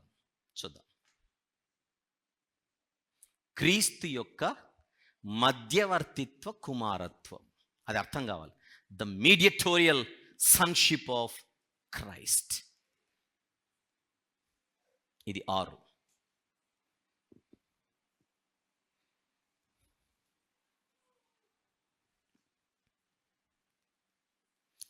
ఒకసారి మొదటి నుంచి ఆ 6 చూపించేస్తావా? 1, 2, 3, 4, 5, 6 రైట్, చూపించు. నెంబర్ 1, మధ్యవర్తి అనగా ఎవరు లేదా ఏమిటి, ఆయన అవసరం ఏమిటి, సాధారణ దృక్పథం. నెంబర్ 2, పాత నిబంధనలో దేవుని మధ్యవర్తిత్వ కార్యాలయం. నెంబర్ 3, పాత నిబంధనలో మధ్యవర్తిత్వ కుమారత్వము. నెంబర్ 4, భూమి మీద క్రీస్తు యొక్క మధ్యవర్తిత్వ కార్యాలయం. నెంబర్ 5, పరలోకంలో క్రీస్తు యొక్క మధ్యవర్తిత్వ కార్యాలయం. అండ్ నంబర్ 6, క్రీస్తు యొక్క మధ్యవర్తిత్వ కుమారత్వం. ఇక చివరిగా నంబర్ 7 మాట్లాడుకొని ముగించుకుందాం. బాగానే ఉంది మధ్యవర్తిత్వ కార్యాలయం గురించి. ఇంతకు ఇది ఎంతకాలం ఉంటుంది అనేది ఇప్పుడు ప్రశ్న. ఈ మధ్యవర్తిత్వ కార్యాలయ వ్యవధి ఎంత? ఓకే, ఇది మనకు తెలియాలంటే ఫస్ట్ ఆఫ్ ఆల్ మధ్యవర్తిత్వ కార్యాలయం అనేది ఒకటి ఉండాలి అనేది దేవునికి ఏదో మధ్యలో వచ్చిన ఆలోచన కాదు. దేవునికి ఎప్పుడు కొత్తగా ఆలోచనలు ఏమి రావు. దేవునికి జ్ఞానము కొత్తగా ఏం పుట్టదు, మనకు పుడతాయి. అప్పుడు నాకు ఐడియా రాలేదు కానండి, ఇప్పుడే ఒక మంచి ఆలోచన వచ్చింది, అది మనకు. దేవుడు మార్పు లేనివాడు. He is immutable in nature. నిన్న నేడు నిరంతరము ఏకరీతిగా ఉంటాడు. అంటే దేవునికి అప్పుడు లేని ఆలోచన ఇప్పుడు వచ్చింది అంటే దాని అర్థం ఏంటి? దాని అర్థం ఏంటి? ఇప్పుడున్నంత జ్ఞానం అప్పుడు ఆయనకు లేదని. అట్లా అనలేముగా. దేవుని ఒరిజినాలిటీ గురించి మాట్లాడుతున్నా. కన్ఫ్యూజ్ అవ్వకుండా ఒక మాట చెప్తాను. బైబిల్లో మనకు దేవుని యొక్క 2 స్థితులు కనబడతాయి. ఒకటి అంతర్గత స్థితి, ఇంకొకటి బాహ్య స్థితి. కొన్ని చోట్ల దేవుడు సంతాపము నొందెను, అంతేనా? దేవుడు అది చూసి ఇప్పుడు వారు ఏమి చేయుచున్నారో నేను తెలుసుకుందును, ఇలాంటివి ఉంటాయి కొన్ని. తెలుసుకుందును అనే మాట చూసి అంతకుముందు తెలియదేమో పాపం దేవునికి అనుకోకూడదు. అది ఆంథ్రోపోమార్ఫిక్ లాంగ్వేజ్ అంటారు. అంటే మానవ పరిధిలో మనకు అర్థం కావడానికి చెప్పినటువంటి భాష. కొన్నివి ఆయన బాహ్య స్థితికి సంబంధించినవి, అది ఫ్యూచర్లో మాట్లాడతాను. ఇది గుర్తుపెట్టుకోండి, వీళ్ళకి అంశం రాసుకోండి. ఓహో, ఒక అంశం ఉంది, అది కూడా ఫ్యూచర్లో మాట్లాడతారట. ఏమిటి అంశం పేరు? దేవుని అంతర్గత స్థితి మరియు దేవుని బాహ్య స్థితి. ఈ రెండింటిని వేరుగా చూడాలి. నేను మాట్లాడుతోంది దేవుని అంతర్గత స్థితి గురించి. Internal God head, internal state of God, original state. అక్కడ దేవునికి కొత్తగా ఆలోచనలు ఏమి రావు. అక్కడ దేవునికి కొత్తగా జ్ఞానం ఏం పుట్టుకురాదు. రైట్. ఇప్పుడు మధ్యవర్తిత్వ కార్యాలయం అనేది ఒకటి ఉంటుంది, ఒకటి ఉండాలి అన్నది దేవునికి నిత్యత్వములో ఉన్న ఆలోచన మధ్యలో వచ్చిందా? చెప్పండి, క్లూ ఇచ్చాగా. నిత్యత్వములో. అందుకే మనకు నిత్య సంకల్పము అని ఉంటుంది బైబిల్లో. ఎఫెసీ పత్రిక 3వ అధ్యాయంలో నిత్య సంకల్పం అంటే ఆ సంకల్పానికి ఆది లేదు, అది నిత్యమైనది. రైట్. తెలియకపోతే వచనం చూసేద్దాం. ఎఫెసీ పత్రిక, ఎఫెసీయులకు వ్రాసిన పత్రిక 3వ అధ్యాయం 8 నుంచి 11 వచనములు చూద్దాం. దేవుడు మన ప్రభు అయిన క్రీస్తు యేసునందు చేసిన ఏముంది తర్వాత? నిత్య సంకల్పము అనే పదం ఉంది చూడండి. అక్కడ దేవుని సంకల్పానికి ఉన్న ఆయుష్ ఏమిటి చెప్పండి? అక్కడ కనపడుతుందిగా, నిత్యత్వము, నిత్య సంకల్పం. ఇప్పుడు మధ్యవర్తిత్వ కార్యాలయం అనేది నిత్య సంకల్పములో భాగమా, మధ్యలో వచ్చిన సంకల్పమా? బోలియే, నిత్య సంకల్పం అది. రైట్. బైబిల్లో మనకు జగత్తు పునాది వేయబడక మునిపే, లోకము పుట్టక మునిపే ఇలాంటి పదాలు ఉంటాయి. అవన్నీ భూతకాల నిత్యత్వానికి సంబంధించిన పదాలు. క్లూగా ఇచ్చాను. అయితే ఈ మధ్యవర్తిత్వ కార్యాలయం అనేది యాక్టివ్గా ఎప్పుడు ప్రారంభమైంది అని అడిగితే, సంకల్పమేమో నిత్యమైనది, కానీ యాక్టివ్గా ఎప్పుడు ప్రారంభమైందని అడిగితే యేసు ప్రభు నరునిగా ఈ లోకంలో అడుగుపెట్టిన తర్వాత. ఇది ఫస్ట్ పాయింట్. ఎందుకనగా ఇప్పుడు నేను 7వ మాట మాట్లాడుతున్నా. టైటిల్ చూస్తే మీకు అర్థమవుతుంది ఇవన్నీ ఎందుకు చెప్తున్నానని. చూపించే ఒకసారి టైటిల్ చూపించేసి. 7వది క్రీస్తు యొక్క మధ్యవర్తిత్వ కార్యాలయ వ్యవధి అని రాసుకోండి. 7th, అది ఇప్పుడు నేను మాట్లాడుతున్నా. The duration of Christ's mediatorial office. క్రీస్తు యొక్క మధ్యవర్తిత్వ కార్యాలయ వ్యవధి, డ్యూరేషన్. అంటే ఎంతకాలం ఉంటుంది ఇది అనేది ఇప్పుడు మాట. ఎంతకాలం ఉంటుందో మాట్లాడుకునే ముందుగా ఇంతకి ఇది ఎంతకాలం నుంచి ఉంది అనే క్లారిటీ ఇస్తున్నా. ఎంతకాలం నుంచి ఉంది అని అడిగితే సంకల్పములో నిత్యమైనది, ఇది నిత్య సంకల్పం. కానీ యాక్టివ్గా ప్రారంభమైంది మాత్రం ఎక్కడ? యేసు ప్రభు లోకంలో నరునిగా అడుగుపెట్టిన తర్వాత. ముందుగా భూమి మీద స్టార్ట్ అయింది, తర్వాత ఎక్కడికి షిఫ్ట్ అయిందని మాట్లాడుతున్నాను? పరలోకానికి షిఫ్ట్ అయింది. పరలోకంలో ఎంతకాలం ఉంటుంది అని మనం చూస్తే మనకు తెలుసు. పరలోకంలో ఏ విధులు జరుగుతున్నాయి ఆ కార్యాలయం నుండి? ప్రవక్త విధి, చెప్పాలి, యాజక విధి, నెక్స్ట్ రాజు యొక్క విధి. ఈ భూమి ఉన్నంత వరకు సువార్త ప్రకటించబడుతూనే ఉంటుంది. ప్రవక్త విధి, ప్రవక్త ఆఫీస్. ఈ భూమి ఉన్నంత వరకు సమాధాన పరిచే కార్యక్రమం జరుగుతూనే ఉంటుంది. ఈ భూమి ఉన్నంత వరకు రాజుగారి పరిపాలన, అనగా శత్రువులు ఉంటారు, వారిని జయించడం. ఆత్మీయ శత్రువుల గురించి మాట్లాడుతున్నా, దురాత్మల సమూహం గురించి మాట్లాడుతున్నా. చెప్పండి, రాజు రాజ్యం అనగానే శత్రువులు, యుద్ధాలు ఇవన్నీ ఉండవా? ఉంటాయి. ఈరోజు భూమి మీద యుద్ధం జరుగుతుందా? ఉంది. దురాత్మల సమూహంతో యుద్ధం, ఆత్మీయ యుద్ధం, స్పిరిచువల్ బ్యాటిల్ అనేది ఒకటి ఉందా లేదా చెప్పాలి. ఉంది. ఎంతకాలం ఉంటుంది ఈ ఆత్మీయ యుద్ధము? ఎంతకాలం ఉంటుంది? ఈ భూమి ఉన్నంత వరకు, ఈ చరిత్ర నడిచినంత వరకు. ఏ చరిత్ర ఇది? విమోచన చరిత్ర. సృష్టి ఆరంభమైనప్పటి నుండి ఈ సృష్టి ముగిసేంత వరకు, సృష్టి ఆరంభమైనప్పటి నుండి సృష్టి ముగిసేంత వరకు ఒక చరిత్ర నడుస్తూనే ఉంటుంది. ఆ చరిత్ర పేరు విమోచన చరిత్ర. ఆంగ్ల భాషలో రిడెంప్టివ్ హిస్టరీ. మనందరం ఆ చరిత్రలో బతుకుతున్నాం. అయితే ఈ విమోచన చరిత్ర ఒక కాలానికి ముగిసిపోతుంది. ఎప్పుడు? లోకానికి అంత్యదినం. అప్పుడు ఏం జరుగుతుందని అడిగితే, ఈ మధ్యవర్తిత్వ కార్యాలయము నుండి, మీకు చెప్పాను కదా పోయిన వారం, ఎగువ కార్యాలయం ఒకటి ఉంది. ఎగువ కార్యాలయం. మధ్యవర్తిత్వ కార్యాలయం అంటే దిగువ కార్యాలయం. పనిని బట్టి పోయిన వారం మీకు మెసేజ్ గుర్తుంటే ఇవన్నీ గుర్తుంటాయి. పైన ఎవరి కార్యాలయం ఉంది? తండ్రి అయిన దేవుని కార్యాలయం ఉంది. ఈ మధ్యవర్తిత్వ కార్యాలయానికి ఆ కార్యాలయము నుండి ఆర్డర్స్ కానీ లేకపోతే ఇన్స్ట్రక్షన్స్ కానీ వస్తూ ఉంటాయని పోయిన వారం ఎక్స్ప్లెయిన్ చేశారు. ఇప్పుడు మధ్యవర్తిత్వ కార్యాలయానికి ఉండే రెస్పాన్సిబిలిటీ ఏమిటి అని అడిగితే, ఈ కార్యాలయం నుండి అన్ని పై కార్యాలయానికి అప్పగించబడాలి. మీరందరూ ఆఫీసులో పని చేస్తారుగా, పై కార్యాలయానికి మీరు సబ్మిట్ చేయొద్దు రిపోర్ట్. Yes are నోనా? అలాగే ఈ మధ్యవర్తిత్వ కార్యాలయం నుండి ఆ పై కార్యాలయానికి అప్పగించే దినం ఒకటి ఉంది. అదే కొరింథీయులకు రాసిన మొదటి పత్రిక 15వ అధ్యాయం. వద్దాం అక్కడికి. కొరింథీయులకు రాసిన మొదటి పత్రిక 15వ అధ్యాయం 25వ వచనము. 25 చూద్దామా? లేదు, 20 నుంచి చూద్దాం మ్యాటర్ అర్థం కావడానికి. ఇప్పుడైతే నిద్రించిన వారిలో ప్రథమ ఫలముగా క్రీస్తు మృతులలో నుండి లేపబడి ఉన్నాడు. కొరింథీ మొదటి పత్రిక 15వ అధ్యాయం 20 నుంచి చదువుతున్నాం. మనుషుని ద్వారా మరణము వచ్చెను గనుక మనుషుని ద్వారానే మృతుల పునరుత్థానమును కలిగెను. ఆదామునందు అందరూ ఎలాగ మృతి పొందుచున్నారో అలాగుననే క్రీస్తునందు అందరూ బ్రతికింపబడుదురు. ఎప్పుడు? చెప్పండి. అందరూ బ్రతికించబడేది ఎప్పుడు? Final, at the time of the final coming of the lord Jesus Christ. యేసుక్రీస్తు ప్రభు యొక్క చివరి రాకడ జరిగినప్పుడు ప్రతి వాడును తన వరుసలోనే బ్రతికింపబడును. ప్రథమ ఫలము క్రీస్తు. నెక్స్ట్ చూడండి, తరువాత క్రీస్తు వచ్చినప్పుడు వస్తాడాయన, ఆయన వారు బ్రతికింపబడుదురు. అది ఫైనల్ అన్నమాట. ఆయన రావడం అనేది ఫైనల్. అటు తర్వాత ఆయన సమస్తమైన ఆధిపత్యమును, ఏం జరుగుతుంది చూడండి, సమస్తమైన అధికారమును బలమును కొట్టివేసి తన తండ్రి అయిన దేవునికి రాజ్యము అప్పగించును. చెప్పండి, ఏ ఆఫీస్ నుంచి అప్పగిస్తాడు ఇదంతా? ఏ ఆఫీస్ నుంచి అప్పగిస్తాడు?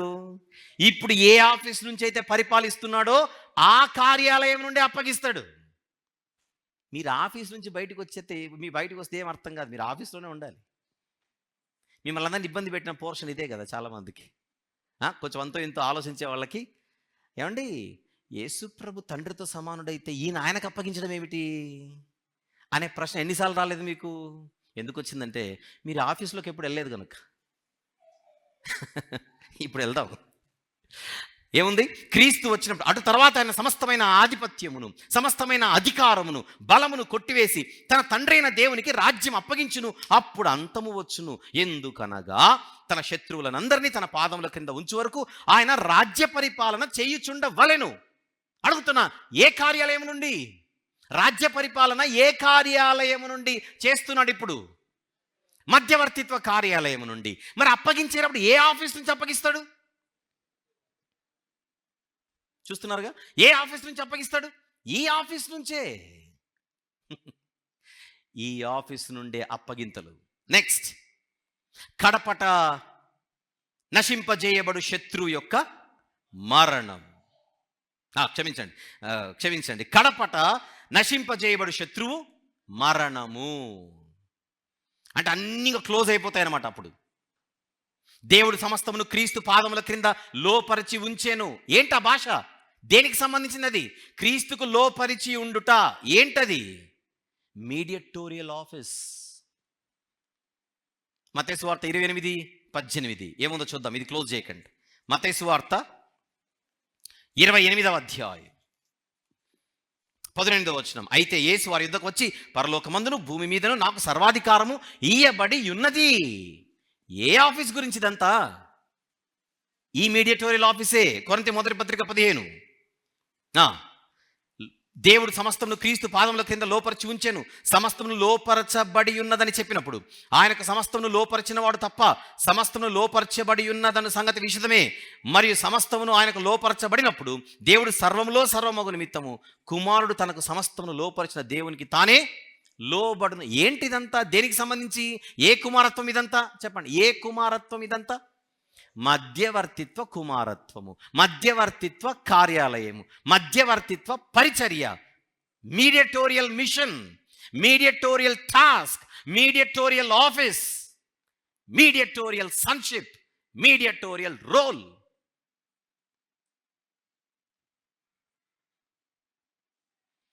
అందరికీ ఇవి వెంటనే అర్థం కావు. ఎందుకంటే దేవుడొక్కడే దేవునికి నరులకు మధ్యవర్తి ఒక్కడే, ఆయన క్రీస్తేసను నరుడు అనేది కంటత వాక్యంగా చదివే ఉంటారు తప్పితే దాన్ని ఎప్పుడు ఆలోచించి ఉండరుగా. మనం అక్కడ నొక్కాం. ఆ మధ్యవర్తి ఏంటి ఇంతకు? నరుడు మధ్యవర్త, ఆ మధ్యవర్తే నరుడా? ఇంతకీ మధ్యవర్తిత్వం అంటే ఏమిటి? ఎవరు ఎవరికి మధ్యవర్తి? ఇంతకు ఆ యొక్క విధులేమిటి? అందుకే ప్రాపర్ థియాలజీ అని ఒకటి ఉంటుంది. మీ గురించి మాట్లాడట్లా. కొంతమంది కఠిన హృదయాలు కలిగి ఉంటారే, అలాంటి వారి గురించి మాట్లాడుతున్నా. వాళ్ళకి మనం ఇచ్చే పెద్ద సలహా ఏంటంటే, కొంచెం ఒక మంచి ప్రాపర్ థియాలజీ మీరు నేర్చుకోవాలి. అప్పుడు విషయం అర్థమవుతుంది.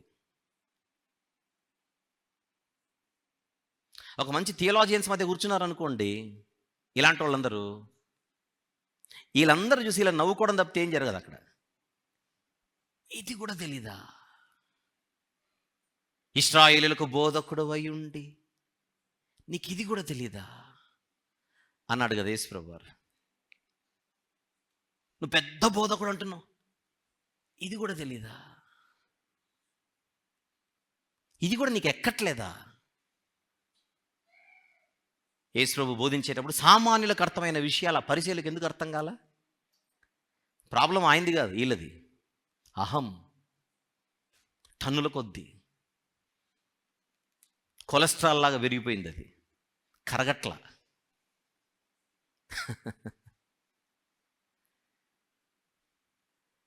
ఈయన ఆయనతో సమానుడైతే ఎందుకు లోబడతాడు?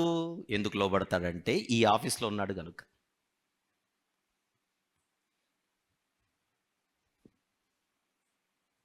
అర్థమైందా పాయింట్? రైట్, గుర్తుపెట్టుకోండి. ఎప్పుడైతే ఈ లోకము ఇదంతా ప్యాక్ అయిపోతుందో, అంటే క్లోజ్ అయిపోతుందో, అప్పుడు ఇక విమోచనతో పనేముంది? ఎవరిని విమోచిస్తారు? ఇక విమోచన చరిత్ర క్లోజ్. శత్రువులను జయించాల్సిన అవసరము, యుద్ధాలు చేయాల్సిన అవసరం అప్పుడు ఉండదు. ఇక ఒకరి కొరకు విజ్ఞాపన చేయాల్సిన అవసరం కూడా ఉండదు. గుర్తుపెట్టుకోండి, విజ్ఞాపన చేసే కాలము ముగిసే టైం ఒకటి ఉంది. ఇక అప్పుడు విజ్ఞాపనకు అవసరత ఉండదు, విమోచనకు అవసరత ఉండదు. యుద్ధాలు చేసి జయించాల్సిన విజయము అనే మాటకి ఇక్కడ ఇంక అవసరం లేదు. గెలవాలి గెలవాలి గెలవాలి అయిపోతుంది. ఇంకెవరు గెలుస్తాం? శత్రువులే ఉండరు. ఇక శత్రువులే లేని కాలం ఒకటి వచ్చును. కన్నీళ్ళే లేని కాలం ఒకటి వచ్చును. విజ్ఞాపన అనే దానితో అవసరత లేని కాలం ఒకటి వచ్చును. విమోచన అనేది అవసరం లేని కాలం ఒకటి వచ్చును. ఎప్పుడు? ఈ హిస్టరీ క్లోజ్ అయినప్పుడు. ఏ హిస్టరీ క్లోజ్ అయినప్పుడు? రిడెంప్టివ్ హిస్టరీ, విమోచన చరిత్ర.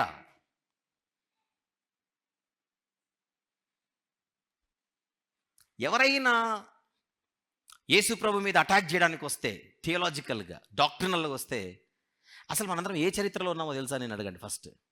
ఇండియన్ హిస్టరీ అంటారు, అది కాదు, వేరే మాట. ఇలా కూర్చో. ప్రపంచ మానవాళి ఆదాము గారి నుంచి మనందరం కలిసి ఒక చరిత్రలో ఉన్నాం. ఆ చరిత్ర పేరు విమోచన చరిత్ర, రక్షణ చరిత్ర. మేమెప్పుడు వినలేదు, అందుకే నేర్చుకోవాలి.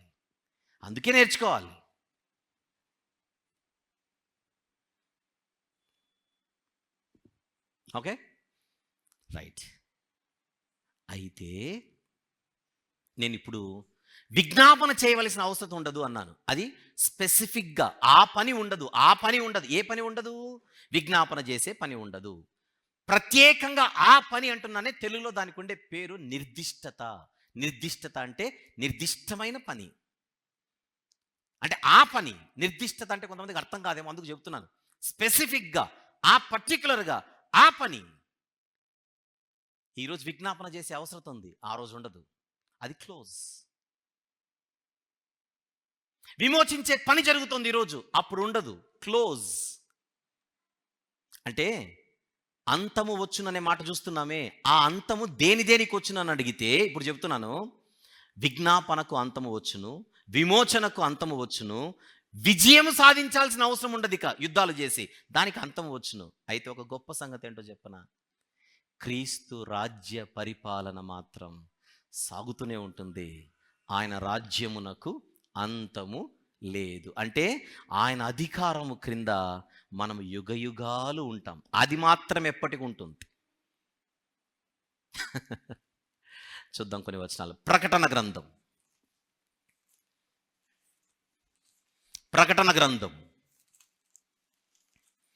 అవును, నేను చూపించే ముందుగా చెప్పండి, ఆయన పరిపాలన ఎప్పుడు ఉంటే బాగుంటుందా, ఆగిపోతే బాగుంటుందా? మీరు చెప్పండి, మీ ఉద్దేశం ఏంటో ఫస్ట్. ఉంటేనే బాగుంటుంది. ఆయన పరిపాలన సదాకాలం ఉంటేనే బాగుంటుంది. రైటా? ప్రకటన గ్రంథం 11వ అధ్యాయం 15వ వచనం చూద్దాం. 15. 7వ దూత బూర ఊదినప్పుడు పరలోకంలో గొప్ప శబ్దములు పుట్టెను. ఆ శబ్దములు, ఈ లోకరాజ్యము మన ప్రభువు రాజ్యమును, నెక్స్ట్ ఆయన క్రీస్తు రాజ్యము నాయను, ఆయన యుగ యుగముల వరకు ఏలును. యుగ యుగములు అంటే మీనింగ్ ఏమిటి? సదాకాలము, నిత్యము, నిత్యత్వం. దేవునికి స్తోత్రం. ఎందుకు?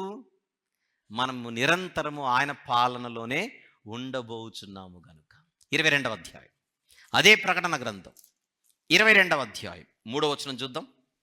ఇక మీదట శాపగ్రస్తమైనదేదియు దానిలో ఉండదు. నెక్స్ట్ మాట, దేవుని యొక్కయు గొర్రెపిల్ల యొక్కయు సింహాసనము దానిలో ఉండును.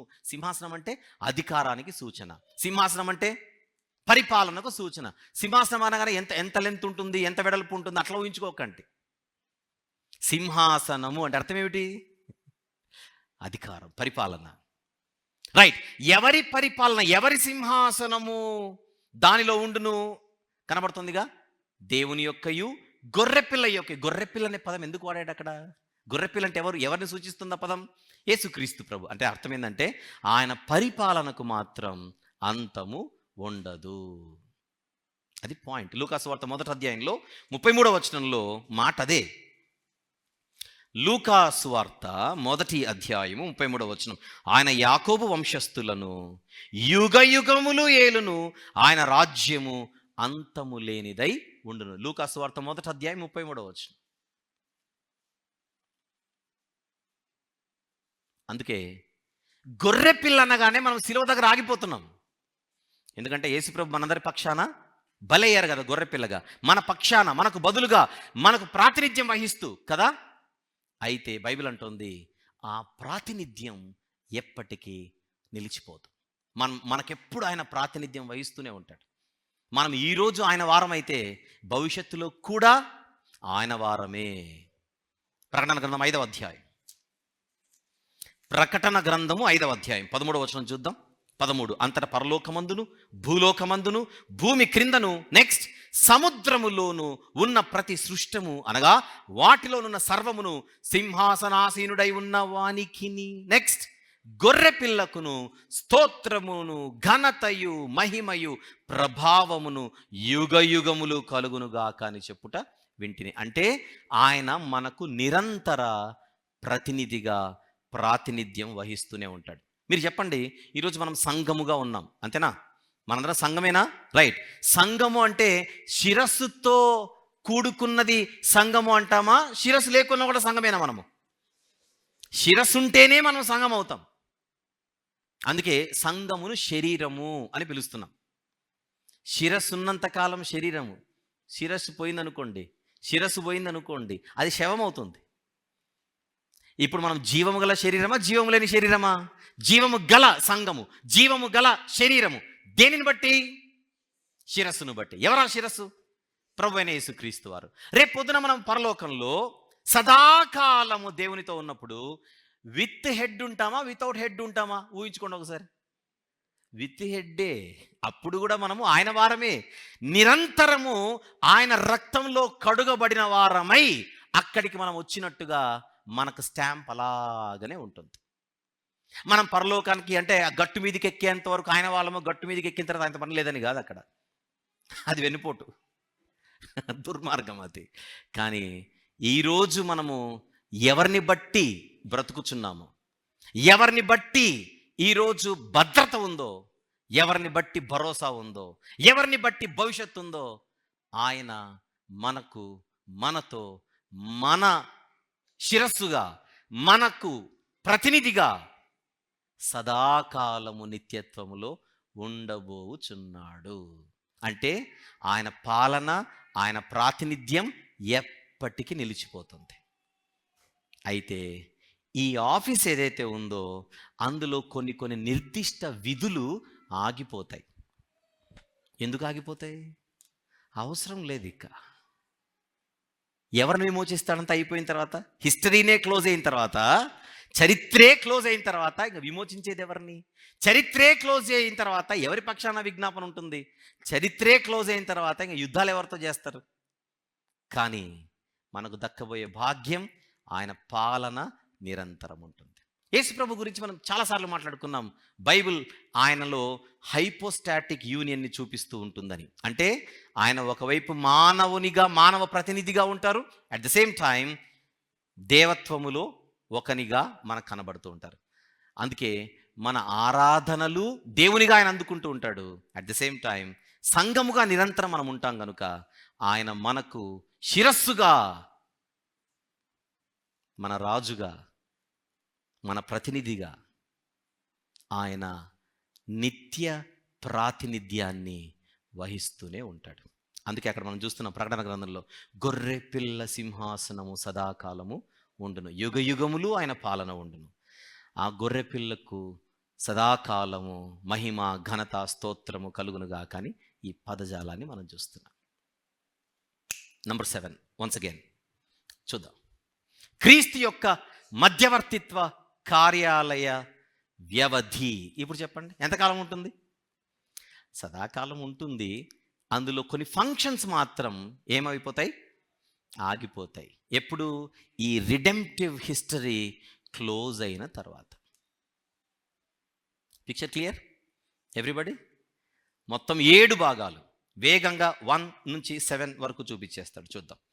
మన అంశము క్రీస్తు మధ్యవర్తిత్వ కార్యాలయం. క్విక్. 7 భాగాలు మొత్తం. అందులో నంబర్ 1, మధ్యవర్తి అనగా ఎవరు లేదా ఏమిటి? మధ్యవర్తి యొక్క అవసరం ఏమిటి? సాధారణ దృక్పథం. నంబర్ 2, పాత నిబంధనలో దేవుని మధ్యవర్తిత్వ కార్యాలయం. నంబర్ 3, పాత నిబంధనలో మధ్యవర్తిత్వ కుమారత్వం. నంబర్ 4, భూమి మీద క్రీస్తు యొక్క మధ్యవర్తిత్వ కార్యాలయం.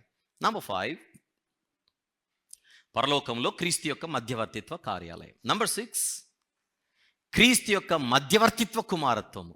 అండ్ నంబర్ 7, క్రీస్తు యొక్క మధ్యవర్తిత్వ కార్యాలయ వ్యవధి. Okay, wonderful. ఇక్కడతో క్రీస్తు మధ్యవర్తిత్వ కార్యాలయము అనే అంశాన్ని ఇక్కడితో మనం ముగించేస్తున్నాం. అయితే ఆయన దేవత్వానికి సంబంధించిన మిగిలిన అంశాలు ఏవైతే ఉంటాయో అవి రాబోయే వారాలలో కూడా అవసరాన్ని బట్టి, సందర్భాన్ని బట్టి మనం మాట్లాడుతూనే ఉంటాం. All right, very good. So మొత్తం మనం 4 వారాలు 4 భాగాలుగా మాట్లాడాం. అంశంలో 7 భాగాలు, టోటల్గా 4 వారాలు 4 భాగాలుగా మనం మాట్లాడినట్టు. దాన్ని జాగ్రత్తగా రాసుకొని 4 సెషన్స్ అని రాసుకోండి. కన్ఫ్యూజన్ ఉండదు. 4 సెషన్స్గా మనం మాట్లాడుకున్నట్టు. నేను వివరించడం అయిపోయింది. ఇక్కడ నుంచి మీరు బాగా నెమరు వేయాలి, ధ్యానం చేయాలి. పరిశుద్ధాత్మ నడిపింపు ఈ విషయంలో మనందరికీ మరింత గొప్పగా అనుగ్రహింపబడును గాక. ఆమేన్.